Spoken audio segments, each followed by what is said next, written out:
Hey there, welcome to my channel. My name is Linda. I'm really excited you get to join me today. I've got a lot of fun in store for you. So what are we waiting for? Let's get started.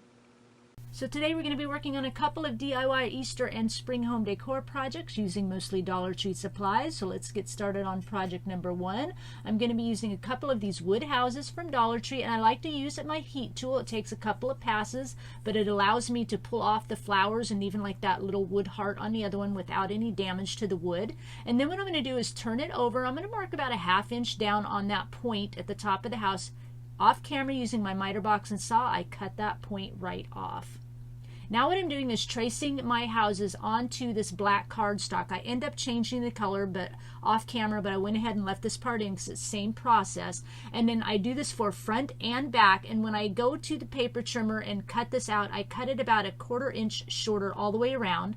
Then I take this pattern, I retrace it on my secondary color, and I do the same process, cutting it about an 1/8 inch shorter on that secondary color, but that allows the wood and the primary paper to kind of be shown when you're stacking it. So now what I'm doing is taking all my papers, just showing a couple here, onto my sewing machine, just sewing right on my paper. I love it, kind of gives that Farmhouse Rustic touch, using a size 10 needle here. My tension set on 4 with all polyester thread because I do like that polyester thread, as my machine does not like the cotton thread. And then my stitch length is set on 4. And that's the longest stitch length that my machine has. This is just an L Cheapy Brother sewing machine from Walmart. It's like $79. Got it a few years ago. Once that's done, here's that done in all my pieces. Beautiful colors. I chose to match a project that I did in my last video. I'll make sure I link that down below. Also have a couple pieces to layer on a cross and a heart. We'll get to that in a minute. Now I'm taking the open end of my scissor blades, if I can get my words to speak, scrape along the edges so I get that texture. Here you can see with and without, whether you like it or not. And I'll do that on all my pieces. I like that little bit of texture. I like that rustic look, but as I said, you can choose if you like. So these are crosses I have from ornaments left over from Christmas from Walmart, which is what I used. You could use these chipboard hearts from Dollar Tree, of course, but I took that cross and I traced it onto the paper, the first paper on the back, so it'll cover the back completely. And in the front, I traced it and cut it about 1/8 inch shorter all the way around. For the heart, I used these wood heart stickers from Dollar Tree, covered the back completely. And in the front, again, traced it and cut it a little bit shorter. Now I'm going to go in and just about a 1/2 inch down or so, center of my wood block, I'm drilling a couple of holes, 1 hole on each one, which makes a couple of holes total, just so we can make these wood houses into wood tags that I love to do. I do these wood tags a lot. Here's them already finished, ready to go. So I'm going to start painting here with Dixie Belle chalk paint in the color Drop Cloth on all these pieces here. Basically, I just am going to go around the edges on the wood houses, and then on the front and back of those, I go about 1 inch in, and then I do the same thing on the heart and the cross. I just cover paint enough so that it covers around the edges, so that when I have that little bit of perimeter showing with my paper, it's all nice and painted. Then I'm taking 80 grit sandpaper and I'm just sanding around my pieces. This is what it looks like all distressed. And now we're just start gluing. I'm going to go ahead and glue paper onto the back of my cross. And if you use those chipboard crosses, you could just totally just paint those. That would be very pretty. Using my crocodile tool here to, make sure I get my hole punched. Adding my stripe paper to the front. Again, these papers exactly match my papers in my blocks project in my last video. So I thought it would just be a nice ensemble with all these together, displayed in my home. So now going ahead and covering the heart, not punching the hole yet, because what I'm going to do is punch the hole directly in the center, because that's how I want it to lay on my tag. Now we're going to go ahead and start gluing our papers to our wood tag. We'll start with the base color first.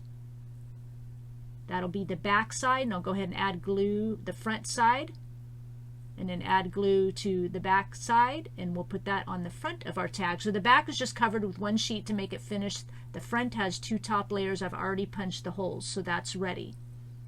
So the back, I'll show you what I did with punching the holes. I take a long, dull needle and I poke it through that hole because that wood is so thick, and then I use my crocodile tool and, you know, punch that hole with it. But you can't just get a hole punch through that wood because it's over an inch thick. So long, dull needle, you can get packages of these at Walmart in the sewing section.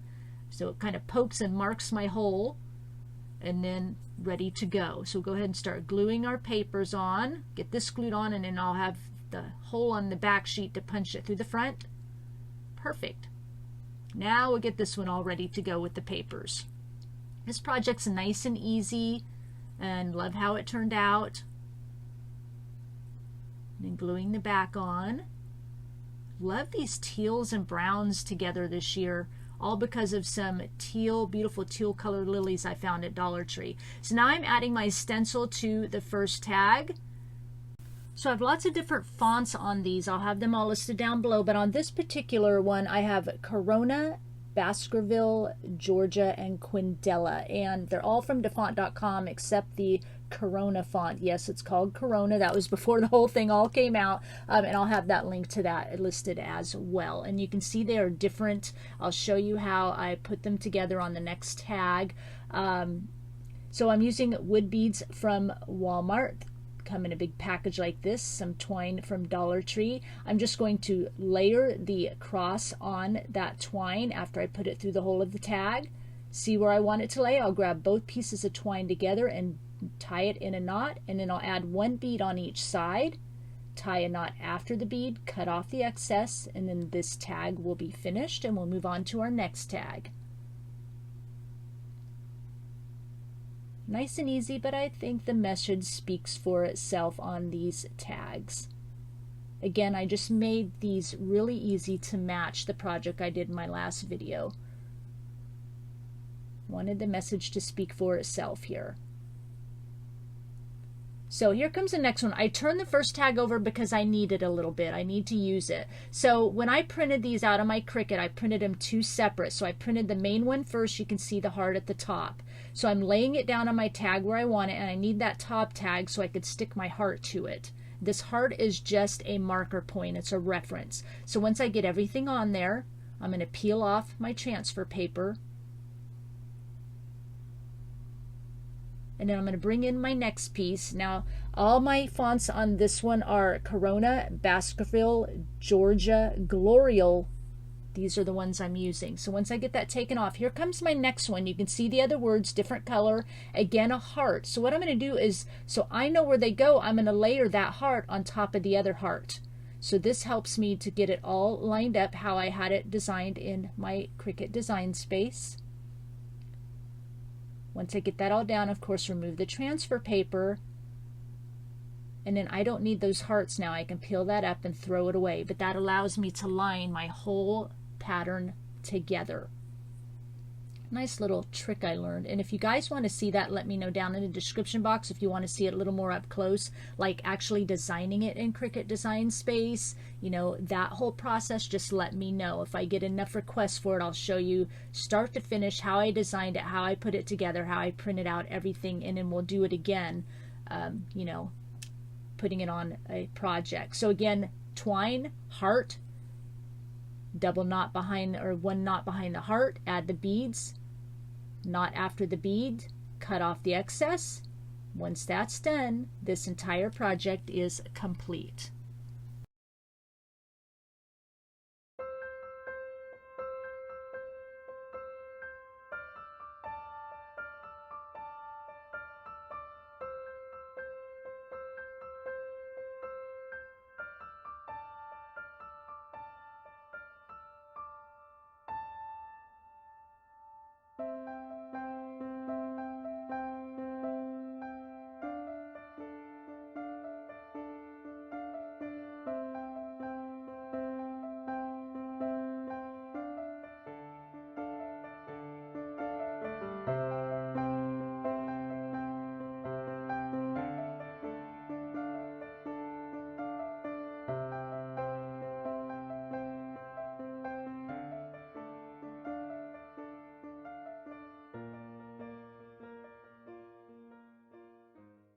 Before we move on to project number 2, welcome to my channel. My name is Linda. I've been a crafter for years. I love to do all sorts of crafting, DIY crafting with Dollar Tree supplies, Farmhouse, Rustic, primitive, paper crafting, you name it. I love to do it. If you're not a subscriber to my channel, go ahead and hit that red subscribe button and notification bell so you don't miss out on a single thing. If you're on Instagram, come on by and say hi. I'd love to see you there.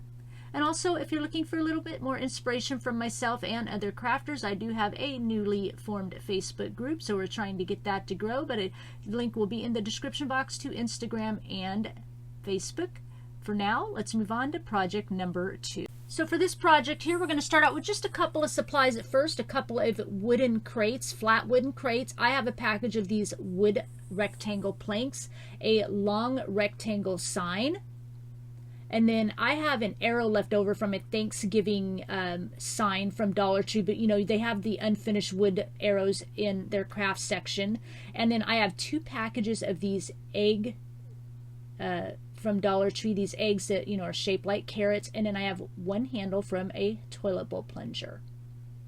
So the first thing I'm going to do is I'm going to take the wood crates, I'm going to turn it up on its end, and I'm going to mark it. I want to center it on this wood because I'm going to use the other side. That's going to be seen. And so basically my sides here are going to be 9.5 inches tall and 4 3/4 inches wide. And I'm centering it.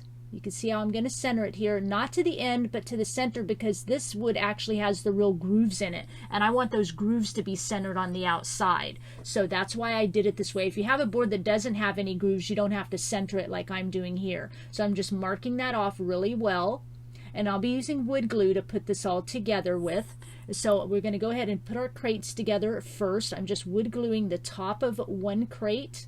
Kind of just, you know, wiping off the excess a little bit, and I'll just set the other wood crate right on top, and we're just going to let it dry. It's just going to be a facade of a big crate.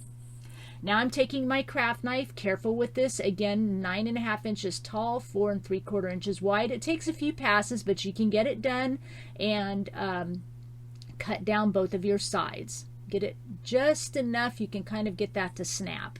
And yes, I have my little fur baby visiting here on the right side. She likes to visit with me when I'm crafting. Couple passes on each side here to get my pieces centered with the scored lines on the other side. Just doing a little bit of that, but rest assured I do it to both pieces. Now once it's done, here it is all ready. I'm going to kind of make the top a point. So I'm marking, I put my crates back on the bottom. I'm marking it on my wood pieces at the top so I don't paint that part. And then I am just making a kind of, I'm going to cut the edges off at the top so I can kind of make the top a point. It's about an inch wide at the top, and you can see here I mark it off each side, a little kind of long looking triangle, just like that, about an inch wide. And then my handle will kind of fit right at the top of that point. That's why the top's about an inch wide and doesn't come to a complete point. And so then I'll do that on this piece, and then I'll measure that on the other side so I can trace it and know where to cut. And this is what I end up with. Sand all the rough edges off, of course. Now I'm using my miter box and saw. I'm cutting my handle down. It's about 6 3/4 inches, but make sure you measure it correctly. This is kind of what it's going to look like when it's all put together, just like this. Okay, so we have a nice cute little wood crate box. Now on these carrots, I wanted to take that top off, and I couldn't just pull it off. It started to crack the egg and everything. It wouldn't work. But I have a wood burning tool, so what I did is I went on the inside of the egg and I burned that top off. Now if you don't have that, like if you take a craft knife and you can heat it with your heat tool, but please be careful, you can probably do the same thing, because that, you know, tip of your craft knife will be all nice and warm, so you can melt through that plastic. Or you can just kind of, we'll be using some Excelsior from Dollar Tree. If you can get as much of that widest tip of the greenery off the carrot as you can, and you can just kind of camouflage it with the Excelsior.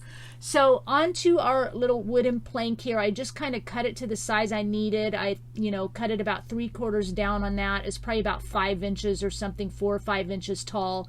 And then sand off the edge here. This is going to make our little sign. You're also going to need a popsicle stick from Dollar Tree, and I'm just cutting one end into a point and kind of sand that off, make it all nice. This is going to be our stake to our sign. Basically, it will kind of look like this. Here I'm just, again, marking that edge off, Xing it off, so I know exactly where I don't need to paint, and reminding myself with an X here, you're not going to need to paint the side as well. Wood glue works best when it's natural wood to natural wood. So I'm going to go ahead and start painting this. I'm going to use, I start out with this Dixie Belle chalk paint in the color drop cloth. I decide I don't like it. So then I switch to the Dixie Belle chalk paint, one of them in the color Hurricane Gray for my sign pieces, and then DIY chalk paint in the color Gravel Road. I go over that on the Dixie Belle chalk paint, which is okay because then when I go to sand and distress it, that Dixie Belle kind of shows through. Here I am using the DIY chalk paint in the color Debbie's Design Diary drop cloth, or Gravel Road. It's so weird. I love this paint because you can see here I painted on, it's really dark. I kind of wanted to show you this process because normally it's the other way around. Then when I go to heat set it, it actually lightens. Isn't that the weirdest thing? Normally it's the other way around. It gets darker as you dry it, but I just love that. Anyway, so here comes, you know, the darker Hurricane Gray in the Dixie Belle on my two sign pieces, my arrow and this little sign. And then the lighter color gray was everything else. I painted the little stake, the handle, the box, everything. And then of course I distress everything with my 80 grit sandpaper. Just showing a little bit of the painting here. These are the papers I'm going to be using, some gray tones. So I'm going to cover my arrow and my sign in kind of the same color gray. I'm going to layer it just like I did on the tags on the first project. So I'm going to trace my arrow and that other little sign piece in the first color. Then I'll cut it down about 1/8 of an inch, and then I'll come in with that pattern. I'll retrace it onto the secondary color and cut that down again about 1/8 of an inch, and those will be, here you can see my new perimeter, and those will be my new pieces. So here I'm showing you tracing it again, and again I'll mark a new perimeter pattern about 1/8 of an inch in, and that way the wood and the two sheets of paper will kind of show. I don't know, I just like doing that. I think it just kind of doubling up gives it a little bit more personality and stuff, so I do this quite often. So there's my new perimeter I cut out, sanding everything up. So here's where it started with the drop cloth, painted it, distressed it, decide I didn't like it, go back in and over the top with the other gray tone. Once I got it glued on, I decided I didn't like it, so that's when I'll paint it later. I hope none of this sounds confusing. So what I did is I painted the box in the drop cloth. Now I am, you know, wood gluing it all together. And then once it dries, I decide I go in and before I put the handle on, I decide I go in, I don't like it, so I paint it in the color of that Gravel Road, and then I add the handle. So while the crate is setting and my alter ego goes in and paints it a light gray color, we're going to go to work on the carrot here. And so what I'm doing, just using my Beacon Fabric Tack glue, I used that on my first project as well. I don't think, or I can't remember if I mentioned it or not. I'm going to just glue the lid to the bottom of our carrot here. Now, I'm going to be using this Excelsior from Dollar Tree. Now, if you couldn't get that top off, you didn't have a wood burning tool, or you didn't choose to heat the craft knife up to cut the top off, you could take this. Excelsior is totally pliable, and you could go and just either paint that carrot top a different color if you didn't want it that green, or take this Excelsior and just kind of glue it up and around and on top of that original carrot top and kind of camouflage it. I think that would probably work okay. I mean, in my brain, it looks like it would work. So that's an option to try. Now I'm going to be using this white twine that I get from Walmart. You get a great big roll of it for like $1.74. I actually, let me finish that thought in a minute. I'm going to take it and start winding it right up against that Excelsior, and then just winding and gluing all the way down to the end of the carrot. So back to my one thought I cut off. I actually wanted to wrap these in that kind of orange twine you get from Dollar Tree, but I didn't have enough, and I wasn't going to rush out and just buy. I want to use what I have. So that's why these carrots kind of became farmhouse color, and that's why my crate, because drop cloth in this color was not enough of a difference in colors, so that's why the crate became a light gray. So now I go all the way down to the end of this carrot and I just wind it to the center and cut it off. Originally, once I got this covered and cut it off, I came in with a second layer and I started gluing and winding around to make a point on the carrot, but when it was done, it was too tall to sit in my crate, so I had to tear that back off. But I kept a little piece to show you in case you wanted to make these to like just sit on a tray. If you wanted to make these carrots to sit on the tray, you come in with another layer like this, wind it up and glue and make your point, and then you can sit these on a tiered tray. Would be so totally cute. So we're going to come in here. I'm going to go ahead and wood glue my handle to the crate here. You can now see my crate matches my handle. And once I get that into position, I just set like a heavy paint can on top, gently move it to the side. I do want to use some of this orange from Dollar Tree, so I just make 3 bows. I don't want to do it on all the carrots. I made 6 total here, and I'm just going to glue a bow at the, junction of the white twine and Excelsior stem here, just to give us that little bit of an orange carrot twist. Again, I think these would be so cute to make a little bundle of them to, put on your tiered tray. And even if you left the flat edge, they would be cute standing straight up on a tiered tray. Anyway, so we're going to kind of move on to our arrows and signs here. 1 arrow and sign, not plural. I'm just taking my paper, scissor blades, distressing the edges like I did the first project. I painted the back of the arrow as well because when I go to glue it onto the crate, you can see kind of the front and the back tips from the back side. So I want that to look finished off. So double layering here with my papers. Move on to our little sign here, double layering again. I use lots of fonts coming up on our quotes here. We'll double layer that.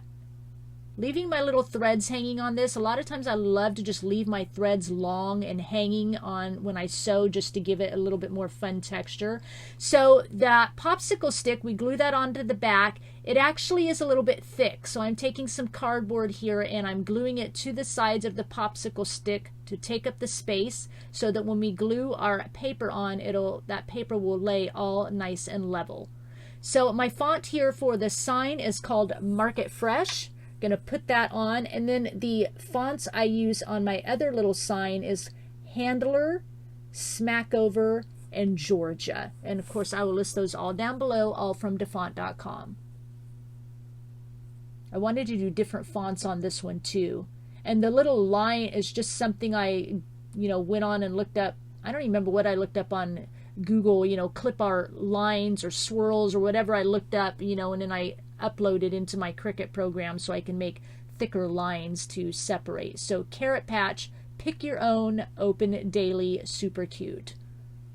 So I'm going to use some Excelsior here. I get this from Joann's, nice big bundles, bags of these are like $6.99, so I like to use a coupon. I'm just going to do a little in here just to bunch our carrots up and around. I'll try to layer this here so you can see it. And I'm going to alternate the carrots here with the bows. I'll do 1 with the bow in the back and 2 with the bows in the front. Layered like this. I'll kind of move my Excelsior up and around so they kind of come up and around the carrots a little bit more. I'm going to go ahead and glue my arrow on. So again, you can see how it lays. You see a little bit from the back side, so that's why I painted that like I said. Open daily. I love how this turned out. I've got a little piece of styrofoam here from Dollar Tree. I'm going to tuck that in between my carrots. Don't glue it, just tuck it in because the carrots will make it tight.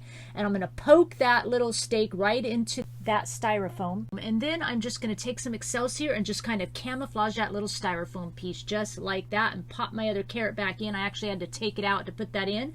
And once all of this is put together in the box, this project is complete.